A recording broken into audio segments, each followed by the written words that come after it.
Good morning, everyone, or good afternoon, wherever you may be. I'm very happy to join you from Toronto, Canada, to talk about what seems to be an old topic that we already know everything about, except that we don't. So, today I'm going to talk about some of the mistakes we make when we write questionnaires and how we can overcome those mistakes to generate better quality data and encourage people to be happier and more engaged when they answer our surveys. So, what I want to focus on today is the strange idea that people aren't robots. I know, crazy. Well, if you look through a lot of questionnaires that we write, even now in 2017, it's obvious that researchers and questionnaire authors expect people to behave like robots. And this is evident in a number of different ways. So I'm going to take you through a number of examples to show you how we do this. And then I'm going to show you what we can do as questionnaire writers to start treating people like human beings. Even better, these are basic things that we can all do right now to improve every questionnaire we're working on. So robots are programmed to complete tasks and do as they're told. People, however, can choose whether to do things. Take a look at GoFundMe. Thousands of people are choosing to give financial help to strangers. Thousands of people line up at blood donor clinics. Thousands of people build houses for Habitat for Humanity. At their core, people want to help. They want to belong. They want to belong to book clubs and ukulele groups and psychology associations. They want to be around other people like them and share ideas on topics that are interesting to them. And the questionnaire experience is no different. People can choose to answer questionnaires, and they choose to help us by sharing their opinions and feelings. People genuinely want to help us, but there is a problem with all of this help. For instance, it's easy for researchers to write a question like this. Did you purchase a car in the past 12 months? And I can answer that. No, I did not. But I know the rules of research, and I understand why the question is phrased like this. Other people, other smart people, teachers, electricians, home care workers, all kinds of other smart people won't interpret that question the same way as I do. They will try to be helpful. So someone who bought a car 14 months ago might say yes, and someone who bought a motorcycle last month might say yes. They aren't lying or cheating or trying to get the incentives. They really just have firm in their mind that their experiences are relevant to the question that we're asking. They believe they have important knowledge to share, even though it's not what we were asking for. So one way we can treat people like human beings, not robots, is by avoiding these yes-no questions. Binary questions are generally leading, and people can figure out what type of help they think we are asking for. So instead, we can provide them with several answer options. So let the person who bought a motorcycle tell you they bought a motorcycle. You can easily screen them out or filter out their data if need be. That's what the select if function in SPSS is for. Alternatively, we could set the question up as a short grid. So let the person who bought a car 14 months ago say so. And as before, you can easily screen them out or filter out their data if you need to. Of course, if you're going to go the grid route, do make sure you're respectful of how much people really hate grids. Keep it as contained, as short as possible, as few rows and columns as you can get away with. So here's another example of a binary question gone wrong. Anyone who has done research with parents of young children has experienced this problem regularly. It's not that people don't have the expertise, but rather that those people aren't the people we really want to talk to. So as researchers, when we decide our target group is parents of children under the age of 5, we really mean it. So there is a resolution to this. And like before, this is how we handle helpful grandparents and helpful nannies. Let them tell you the ages of the children. And if they can't tell you that you're targeting people who have 4-year-olds, then they can't be helpful by thinking back to when their 6-year-old was 4. And yes, I am allowing for kids who are 38 years old who live in the same home with their parents, because we are always our parents' kids, no matter how old we get.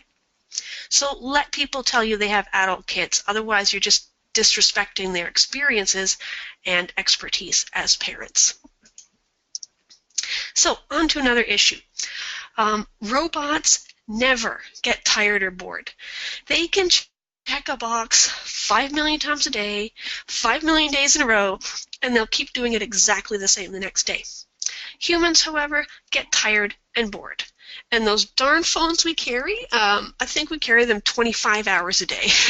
They're really distracting. Many of us have serious cases of FOMO, but robots do not. Unfortunately, we're not robots, so we have to write questionnaires that recognize and work around this characteristic. So let's look at how we can rejig a questionnaire to deal with boredom and fatigue. So one way we can keep questionnaires more human and consequently less boring is to deliberately avoid the fancy marketing words. And I don't just mean the $50 words like OTC drugs or CPG products, the words we throw around because those are the words we use in marketing. I'm talking about noticing when we're using $10 words instead of $2 words. So since when did you ask your spouse to purchase some milk the next time they visit the store? I think the answer is never. You ask your spouse to go buy milk. And when was the last time you asked your spouse if they would care to consume a cup of coffee with you? Never. You ask them if they want some coffee. So choose the words that we regularly use. And it's not just the words. We need to choose friendlier grammar. Goodbye, grammar police.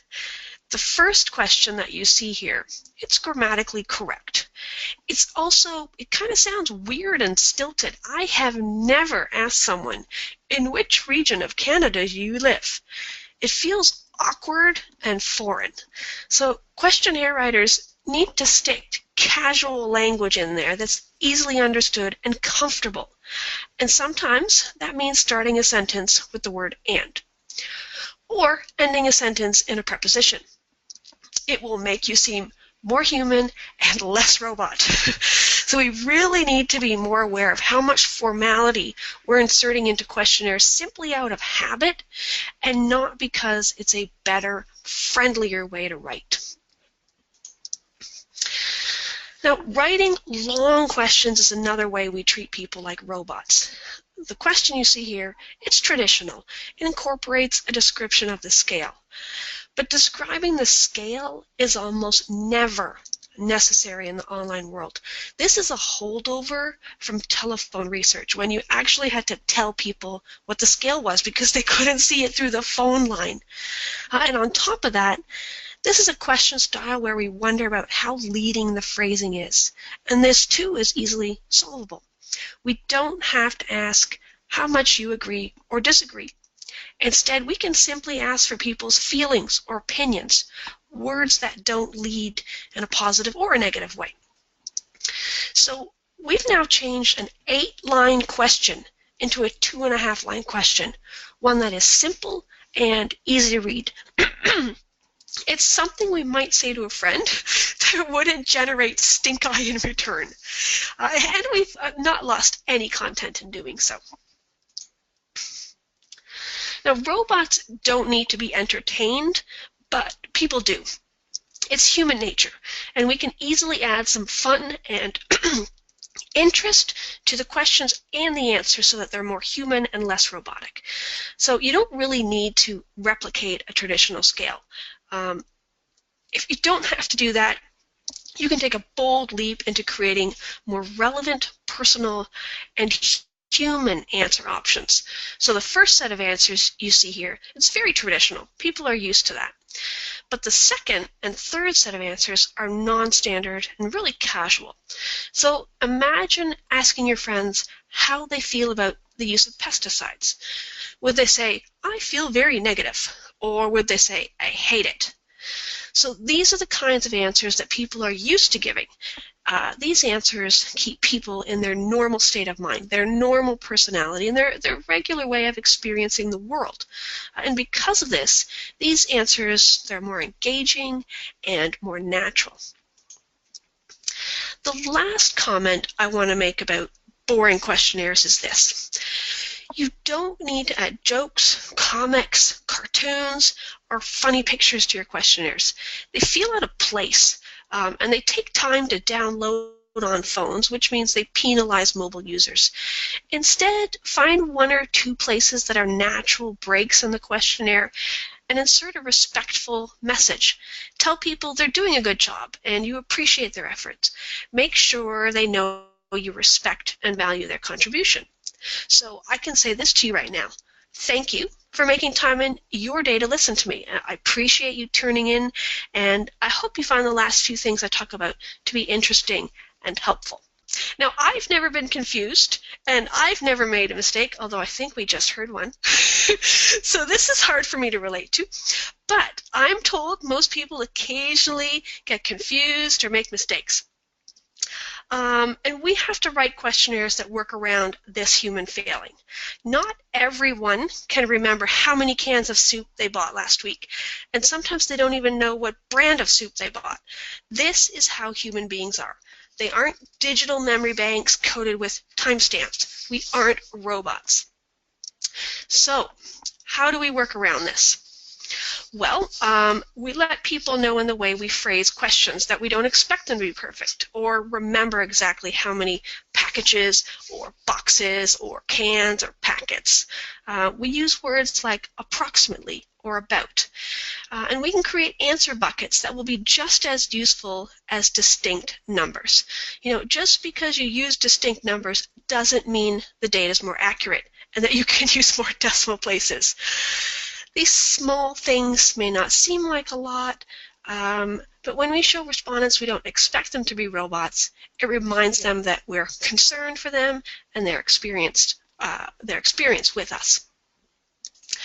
Now, similarly, because people make mistakes and misread things, we need to allow for that throughout the questionnaire.